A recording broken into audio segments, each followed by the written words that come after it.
பிறவிப் பயன் என்ன? இந்த கேள்விக்கு மிகத் தெளிவான பதிலை திருமூலர் அவர்கள் தனது திருமந்திரம் நூலில் கூறுகிறார். அவர் சொல்வது, மனித பிறவியின் இறுதிப் பயன் ஞானம் அடைதல். இந்த ஞானத்தை அடைய 4 படிகள் உள்ளன. 1. சரியை, இறைவனை சேவிப்பது, கோவில் செல்வது, அன்னதானம் செய்வது, தர்மம் செய்வது போன்றவை. 2. கிரியை, முறையான பூஜை, மந்திரம், யாகம் மூலம் இறைவனை வழிபடுவது. இந்த 2 பாதைகளும் பக்தி மார்க்கம். இவை எளிதானவை, அனைவரும் தொடங்கக்கூடியவை. 3. யோகம், மனதை கட்டுப்படுத்தி தியானம் மூலம் உள்ளார்ந்த பயணம். 4. ஞானம், நான் யார் என்ற உண்மையை அனுபவித்து அறிதல். இதுவே பிறவியின் உண்மையான நோக்கம். இந்த பாதையில் நமக்கு வழிகாட்டுபவர் குரு. குருவின் 3 வகைகள். 1. லௌகீக குரு, உலக வாழ்க்கையை கற்றுத்தருபவர். 2.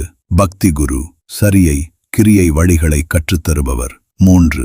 சித்த குரு, யோகம் மற்றும் ஞானம் அடைய வழிகாட்டுபவர். எனவே பக்தியில் தொடங்குங்கள், யோகத்தில் முன்னேறுங்கள், ஞானத்தில் நிறைவடையுங்கள்.